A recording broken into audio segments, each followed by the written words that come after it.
Good morning, and welcome to Real Life on the Homestead in Ontario. This video is going out upon request. A lot of people have said, yes, they want to see how I make my organic brown sugar. And it's such a simple process that you can do. And it keeps you from that store-bought brown sugar. At the end of this video, I'm actually going to add on how to make icing sugar. So watch right till the end. The reason I make my organic brown sugar is, number one, I only use organic cane sugar. And I find that if I was to go and purchase organic brown sugar, it's hard to find, but it's super expensive. And really, all I do is use my organic cane sugar that I purchase in 50-pound bags, and I get unsulfured molasses. So not the molasses you get in the grocery store, but I actually get, well, you can get it in a grocery store, I just haven't seen it, but I get unsulfured. So I am getting the best products to start making my brown sugar. The other thing is I never run out because I always have sugar, and I buy my molasses in these gallon jugs. I'm using a tablespoon at a time, so this lasts a long time. So I'm getting huge value. Brown sugar always costs more than your white sugar. And when you're looking at the costs, this isn't that expensive. Now I keep my sugar in these tubs because they do have a nice little rubber seal, so my sugar doesn't clump. My brown sugar has never clumped. And I remember when I used to buy the brown sugar out of the grocery store, it would get hard on me. Like, I mean hard, where I added an apple overnight. I did anything to try and break it up, and that was really frustrating. I have never had my organic brown sugar at home go clumpy on me. Now, because I do like these, I'm gonna link below in the description on where to get these, as well as this unsulfured molasses. If you use molasses like you make gingerbread cookies or you bake, this is a great product to have at home. It's unsulfured, so it is as pure as you're gonna get. Why not keep that at home? I make baked beans, I need molasses. So this goes a long way, and like I said, I'm starting with the best product.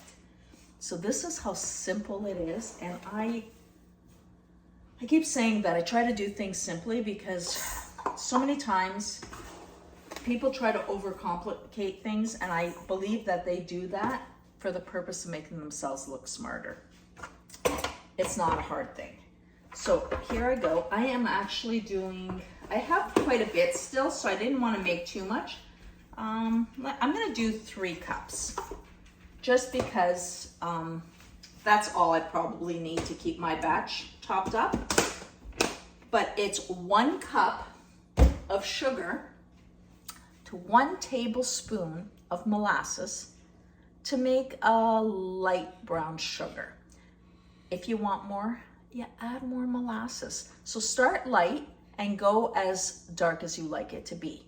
I like to make about a light to medium brown sugar, because if I'm doing a recipe that asks for dark brown sugar, I just add a little bit more molasses to it at that time. But I start off with exactly what I would use normally. So I'm gonna see if I can move this over so that you can see what's happening in the mixer. That I think will work. So I'm gonna do about a tablespoon. That's 1, 2, 3.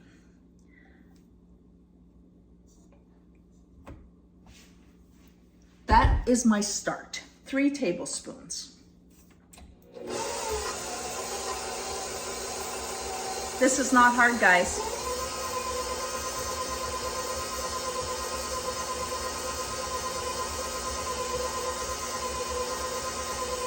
And I do this on a low mix just to get it going. And I will also scrape the sides in case any of the molasses is stuck to the bowl.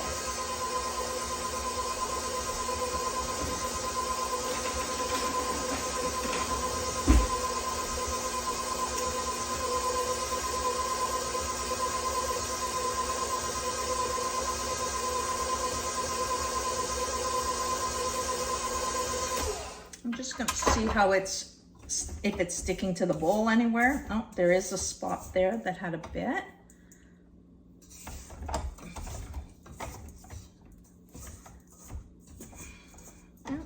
We're not having too much stick. And at the bottom, you know how your mixer sometimes has that little spot at the bottom that things don't connect with, but that looks good. So mix that up some more.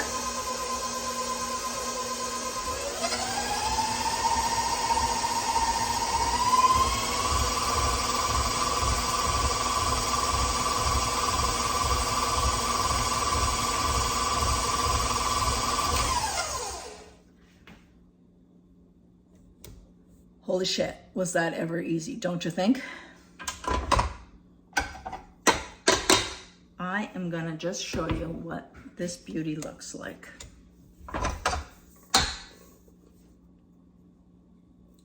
That's beautiful.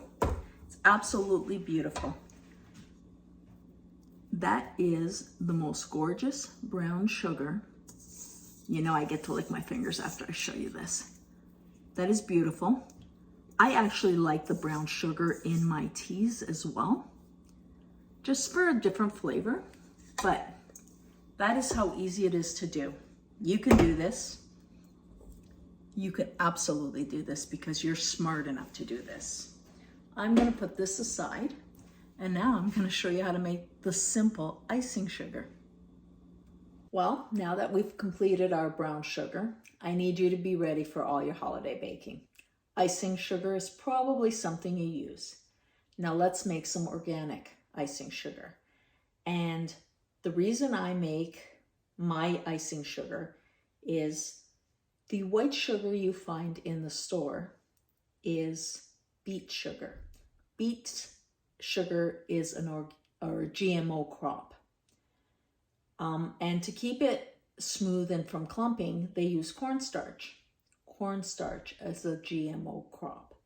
So what I'm doing is I'm using my organic cane sugar, which is a pure raw form of sugar. I buy it in 50-pound bags, as I've mentioned, and I use organic cornstarch.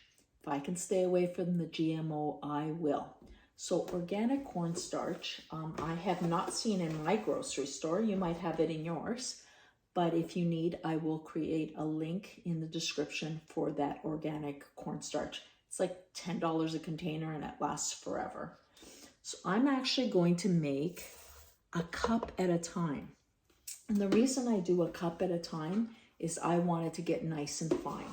So again, I'm using these containers, which I've already linked. They come with a 1 measure scoop, which is really nice. So I am using my Vitamix, the dry container, because it is made for grinding and I love having the 2 containers. I let this go for a while.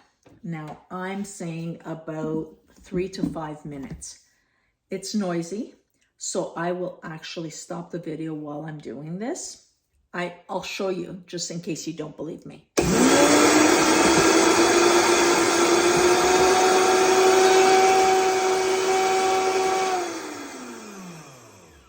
Just noticed I'd like you to see this. So I'm going to bring this down here because I want you to see how the organic cane sugar is turning into that powder.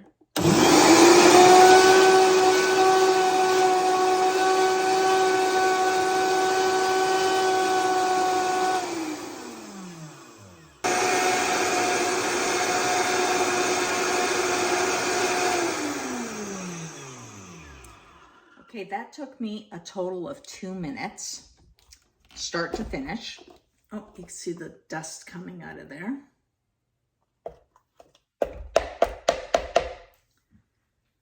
And halfway through, while the camera was off, I did make sure that there was nothing sitting at the bottom.